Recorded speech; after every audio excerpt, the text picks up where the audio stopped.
ครับก็พบกับช่วงที่ 3 ของรายการเชฟเทเบิลของเรานะครับช่วงนี้เซเลบที่ 2 ของเราจะเป็นหน้าที่ที่จะมาทำอาหารให้ท่านผู้ชมได้ชิมและชมกัน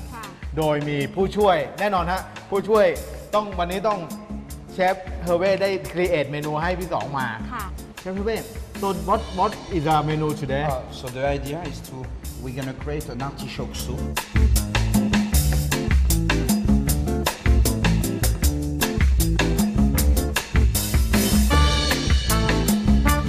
First step what we start First, we have prepared a normal chicken consommé. chicken bouillon chicken consommé Chicken bouillon. ก็คือน้ำซุปไก่ You can use like every chicken Thai stall, you know, they do the โอเค the chicken stock นะ stock. โอเค Yeah. นะครับโอเค we put it there Alright. onion We are going to เอาผมว่าของพี่จ่ายมาตรงนี้ Okay. หั่นเลยฮะหั่นเลย หั่นเป็นใหญ่หรือเปล่า ต้องดูครับว่า คะ เห็นไหม ไม่ใหญ่ เล็ก ไม่ใหญ่ ไม่ใหญ่หั่นเล็ก ไม่ใหญ่ อันนี้นะคะ Yes. yes อื้อหือ Slowly. We are going to saute the artichoke with a little bit of butter, and this one the leek as well, the olive oil. นะครับต้นนี้ต้นกระเทียมนะครับต้นกระเทียม Need some more. Huh? ต้นกระเทียมฝรั่งหรือกระเทียมญี่ปุ่นได้นะครับ The onion, the With butter? artichoke with my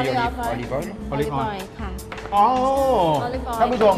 เขามีออลิฟออยล์พิเศษอีกแล้วเขาไม่ใช้ออลิฟออยล์ธรรมดาท่านผู้ชมตัวนี้เนี่ย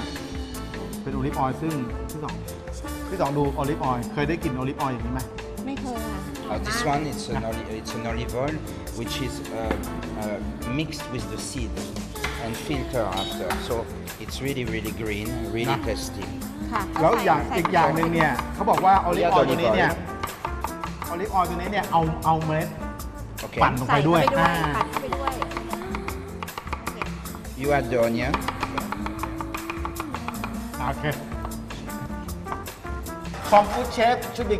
good helper Yes. also right A good chef should be good helper. Yeah. So some throw the artichoke into it. ท่านผู้ชมตอนนี้เชฟพี่สองกำลังจะผัดโอลิฟออยล์กับ อาร์ติโชก อาร์ติโชกแล้วก็หอมใหญ่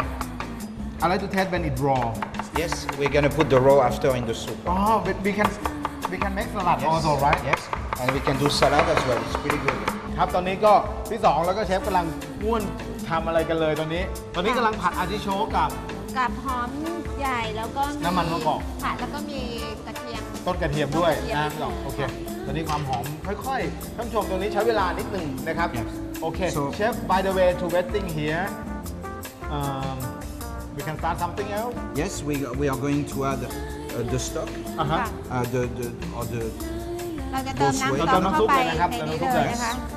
we put high little heat by with it little all Together. together all all together. ค่ะ ใส่หมดเลยครับพี่สอ นี่ ง เป็นน้ำสต๊อกไก่นะคะ น้ำต๊อกไก่ทั่วไปนะครับเป็นต๊อกใสแล้วตัวนี้เป็นการเคี่ยวลงไปใช่ไหมฮะเชฟ we have to cook it boiling and cook it soft Yes, softly. โอเค So ตัวนี้ใช้เวลานิดนึงท่านผู้ชม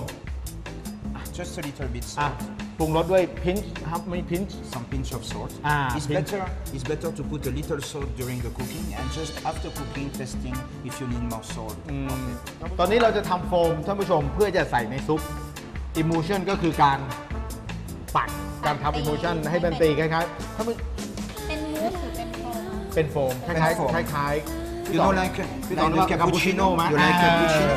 เวลาท่านผู้ชมไปกินคาปูชิโน่จะเป็นโฟม we have whipping cream Yes. this whipping นะ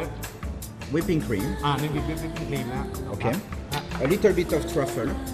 โอ้ท่านผู้ชมอันนี้เดี๋ยวก่อน in this case, normally we use fresh truffle, but in this case we will use truffle paste, black truffle paste. With to me it's a little bit better. We have some oil within. ปกติ tell ต้อง me ใช้โฟม about นะคะ truffle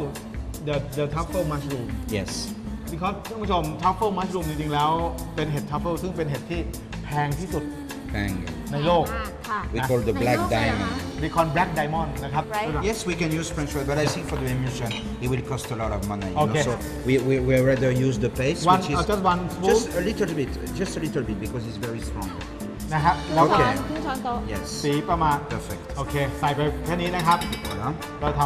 So cream, เราจะทำโฟมนะฮะ you mix it, yes cream and truffle, okay, perfect. And we add some olive oil into it. More, อ้าว more. หมอ สีเนี่ยท่านผู้ชม ค่ะ Okay,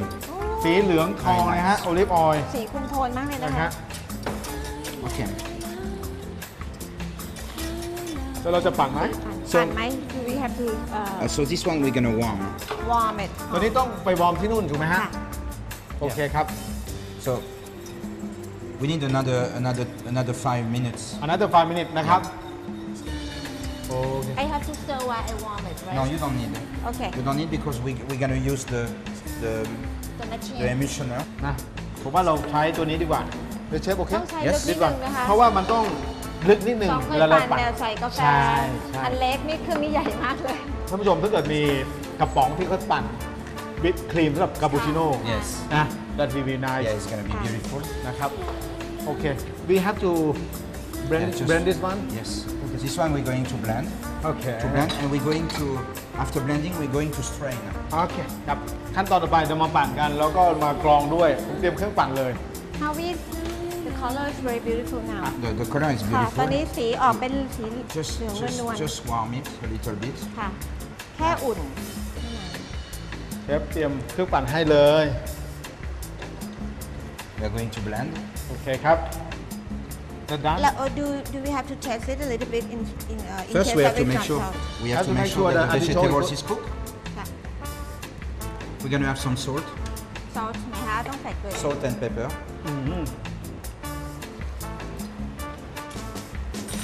Chef, if I ask the question for the audience here Yes. about if we, for example, if we steam artichoke Yes. and then we cook the soup, it's fine also. Yes. But the thing is, in the soup, you know, you get the juice, you get the onion, you get the, you know, if you steam it, it's a single. But you can. ที่สองหาเทคนิคให้เร็วได้แล้ว ค่ะทำยังไงดี ก็คือว่าเราอาจจะต้มอาร์ติโชกไว้ ค่ะ หรือนึ่งอาร์ติโชกไว้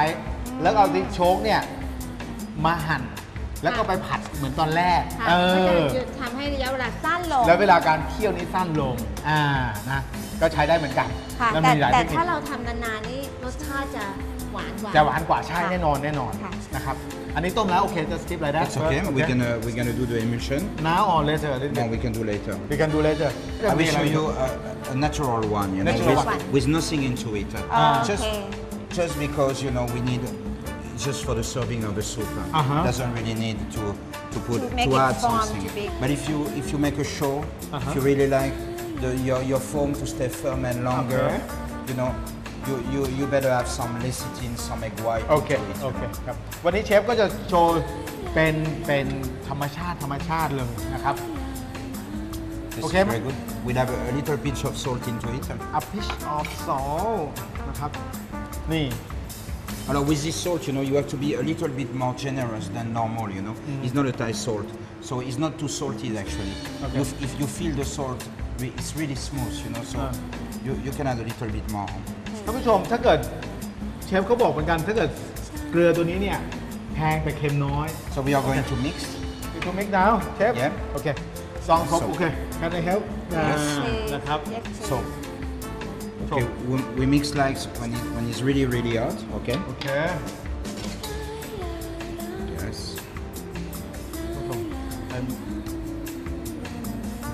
ต้อง mix when it's hot right เชฟ Yes. นะครับ น่าทานมาก เอาละของโชว์เลยตอนนี้ Okay. Yes.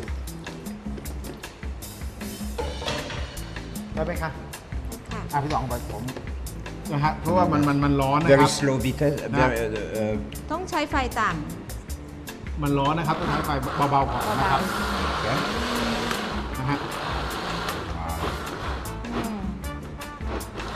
โอเคนะฮะแล้วตัวนี้เรามาเบรน Some olive oil. ท่านผู้ชมต้องใส่โอลิฟออยล์เพิ่มนะครับ ค่ะ Okay. ตัวเชฟเทเบิลเนี่ยเราใช้หม้อไม่ค่อยเปลืองท่านผู้ชม ค่ะ ใช้ไปล้างไปได้ อ่ะครับ So we are going to sieve it. ค่ะ ครับ You know? ตัวเซฟก็คือกรองนะครับโอเคพี่สองเปิดได้เลยครับอ่ะผมทุบให้นะครับโอเคระวังร้อนนะฮะ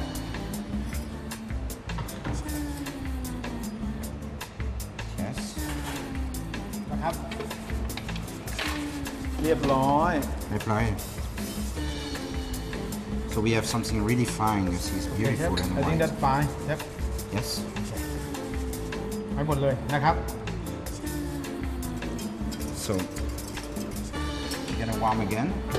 ถ้า Just a จะต้อง little อุ่น bit. อีกหน่อยหนึงนะคะ คุณผู้ชมเดี๋ยวนี้ยก เนี่ย ตอนนี้นะครับ เดี๋ยวยกมาแล้วตั้งอุ่นเพื่อจะปรุงรสผมขอเช็ด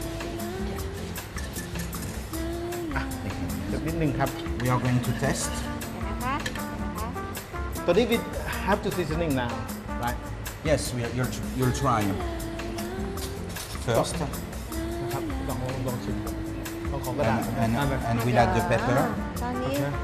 ต้องลองชิมนิดนึง เดี๋ยวคนให้เข้า So you see, it looks very creamy, but there's no cream in it.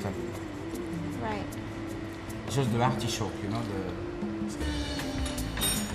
จริงๆเขาก็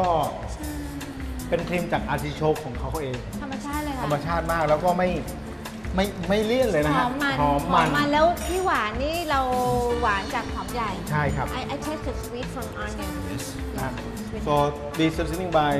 salt and Actually, pepper the sweet is come also from the from artichoke. artichoke อยาก อาร์ติโชกของก็มีความหวานแล้วก็หอมใหญ่ด้วย ค่ะ นะครับตอนนี้ก็ใกล้จะเสิร์ฟแล้วท่านผู้ชม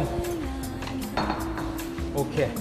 so that one fine ใช้อันนี้เลยใช้อันนี้ไหมคะ This one is fine. can make the foam now Yes, we're gonna make the foam. ลองมาดูตัวนี้เลยสำคัญมาก So จองเคยชงคาปูชิโน่ไหม เคยค่ะ เคยปั่นนะคะเพราะว่าที่มีร้านกาแฟ โอ้มีร้านกาแฟด้วย ค่ะ โอเคครับ ค่ะ โอเค ใส่ลงไปก่อนฮะใส่ลงไป ต้องใส่ลงไปเลย ไม่ตะแคงครับไม่ตะแคงตรงๆเลยเอาไว้ อันนี้จากการที่เชฟเป็นคนคอนโทรลเครื่องนะคะเขาจะยกขึ้นยกลงเพื่อให้เกิดความ ให้แอร์เข้าไป แอร์เข้าไป ให้อากาศเข้าไปนั่นเองท่านผู้ชม ค่ะอืมเริ่มฟูขึ้นมาแล้วค่ะ เริ่มฟูไหมฮะ ค่ะ okay. โอเค It's okay, perfect. ลองไปไหมอาเชฟคือเสิร์ฟเลย that's it So แล้วพี่สองเสิร์ฟโซน we'll have a nice. โอเคเดี๋ยวเชฟคอยดูนะครับว่าใช่หรือเปล่า ตรงกลางนะครับ Another one. Yes. Perfect. a little bit more Perfect. โอ That's เค it. กระติดกระติด That's it ดีนะครับ And อันนี้ค่ะ this one yes, can use the foam. ก่อนนะครับท่านผู้ชม ตักโฟมนะคะฟองโฟม โฟ ใส่ ม ลงไปก็มี ในโฟมมีแค่วิปปิ้งครีมแล้วก็เป็น black truffle black truffle แล้วก็ olive oil นิดนึง ใช่ครับ ค่ะ แค่นั้นเอง อ๋ออันนี้อย่างเบามือนะคะ โอเค broken a ท่านผู้ช little ม bit ผมขอ Also, what you can do also, Uh-huh. you can when if you want to decorate, Uh-huh. me sometimes I dip in the beetroot, you know. Uh-huh. I dip some in the beetroot, and after I grate on the top, so the color is pretty sexy, you know. But I like to combine the cooked artichoke and the raw artichoke together. so we can do slice You can slice some very thin slice Ah. and drop on the top. เดี๋ยวผมจะไลฟ์ให้แล้วกันนะครับ ค่ะ แล้วก็ For the texture, I really like to have both, you ก็ know. สามารถใส่สีของบีทรูทเข้าไปได้บี ได้ แปะๆกันนิดนึง นิดนึง ให้เป็นสีเหมือนชมพูเรื่อ ใช่ครับใช่ครับ ๆค่ะอันนี้ก็ตกแต่งไป คือเชฟบอกว่าแนะนำให้กินของที่มีดิบเข้าไปนิดนึงให้มีคริสปี้ so it's Yeah. raw it be crispy อะไรที่ดิบไร Yes. โอ้โหฮะ And we can fry it สวย some. มากครับ